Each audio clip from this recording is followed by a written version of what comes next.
गर्भवती हिरन और शेर का हमला। एक बहुत ही घना जंगल था।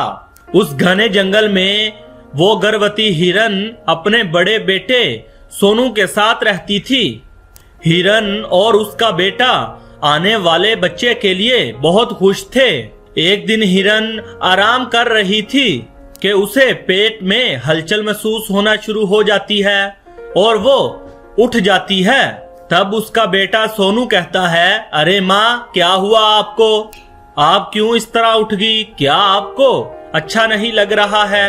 नहीं बेटा, मैं ठीक हूँ।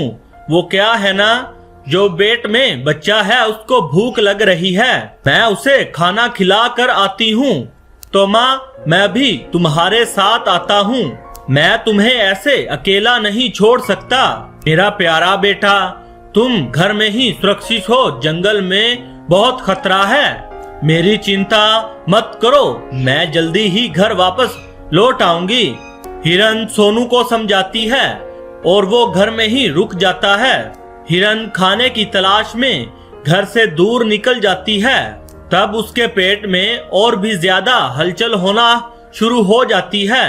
तभी हिरन अपने पेट में पल रहे बच्चे को कहती है, अरे बेटा, अरे रुक जाओ, थोड़ा सब्र रखो। मुझे पता है कि तुम्हें भूख लग रही है, इसीलिए तू इतनी उछल कूद कर रहा है ना। अच्छे बच्चे इस तरह माँ को परेशान नहीं करते। मैं तुम्हें अभी खाना खिलाती हूँ।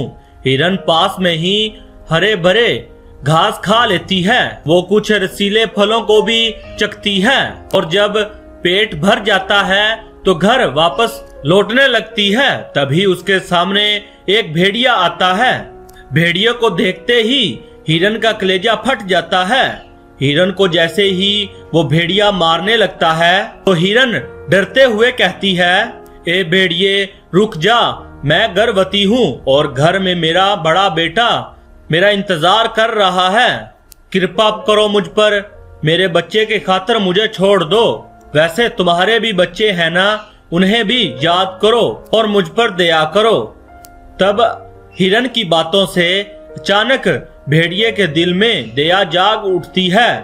तुम पर नहीं, तुम्हारे बच्चों का सोचकर तुम्हें छोड़ रहा हूँ। अब मेरा मन बदलने से पहले भाग जाओ यहाँ से। हिरन भेड़िए का धन्यवाद करती है और वहाँ से भाग जाती है। हिरन जल्दी जल्दी में घर ही जा रही थी कि तभी शेर उसके ऊपर हमला बोल देता है। अचानक से हुए हमले की वजह से गर्भवती हिरन नीचे गिर जाती है। हिरन के पैर घायल हो जाते हैं कि तभी हिरन शेर से याचना करने लग पड़ती है। हे शेर, मैं गर्भवती हूँ, घर में मेरा मासूम बेटा है, मेरे पेट में बच्चे की वजह से छोड़ दो मुझे ऐ शेर। चुप कर हिरन, तुम्हारी इन बातों का मुझ पर कोई असर नहीं होने वाला। वैसे मुझे तुम्हारे और तुम्हारे बच्चे से कोई लेना देना नहीं है, मुझे तो बस अपना पेट भरने से मतलब है। तो ठीक है, मुझे कम से कम मेरे बेटे से तो मिलकर आने दो। मुझे बेवकूफ मत बनाओ ऐ हिरन, बेटे के मिलने के बहाने तुम मुझसे भाग जाएगी। ऐसा सोचकर वो शेर उस हिरन पर हमला करने जाता है कि तभी वहां पर वही भेड़िया हिरन की मदद के लिए आ पहुंचता है। वो शेर से हिरन को बचाता है और कहता है, हिरन तुम यहाँ से भाग जाओ, मैं इस शेर को रोकता हूँ, भाग जाओ जल्दी। हिरन घायल पैरों से वहां से भागने लग पड़ती है तो भेड़िया और शेर में लड़ाई शुरू हो जाती है। उस लड़ाई में दोनों बराबर एक दूसरे का सामना करते हैं और वो जब थक जाते हैं तो वो अपने अपने रास्ते भागने लग पड़ते हैं। उधर घायल होने की वजह से हिरन तेजी से भाग नहीं पाती, लेकिन जैसे तैसे करके घर तक पहुंच जाती है। माँ की ऐसी हालत देखकर सोनू हिरन से कहता है, माँ, आपको क्या हुआ? माँ, आपको ये चोट कहाँ से लगी?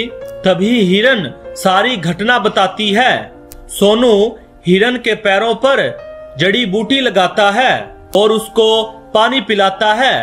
तभी कमजोरी की वजह से हिरन बच्चे को जन्म देना शुरू कर देती है और वो एक बेटी को जन्म देती है।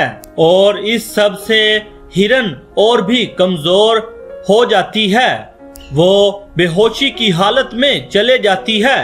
माँ आंखें खोलो माँ, देखो माँ, हमारे घर में एक नन्ही सी परी आई है। तब हिरन बेहोशी की हालत में कहती है, बेटा मेरी आंखों के सामने अंधेरा छा रहा है बेटा, मुझे नहीं लगता कि अब मैं बच पाऊंगी। बेटा तुम मुझसे वादा करो कि तुम अपनी बहन का अच्छे से ख्याल रखोगे, उसे जंगली जानवरों से बचा कर रखोगे। माँ मैं वादा करता हूँ, लेकिन तुम पहले ठीक तो हो जाओ, तुम्हें तो भी हमारे साथ ही रहना है। हिरन आखिरी सांसें गिनते गिनते दम तोड़ देती है। सोनू उसे माँ माँ कहकर पुकारता रहता है, लेकिन हिरन उठने का नाम नहीं लेती। तभी वहां पर जंगल के बाकी जानवर भी इकट्ठे हो जाते हैं। जैसे बंदरिया कहती है, बेटा रो मत, अब तुम्हारी माँ नहीं उठने वाली, वो अब गहरी नींद में सो गई है। हिम्मत से काम लो और अपनी बहन की तरफ देखो। तब सोनू खुद को संभालते हुए अपने बहन की तरफ देखता है। उसका मासूम चेहरा देखकर वो अपने सारे गम भुला देता है। माँ के जाने के बाद भाई ही अपनी बहन का माता पिता होता है और फिर जंगली जानवरों से उसको बचाता है और इस तरह अपनी माँ को दिया हुआ वचन पूरा करता है।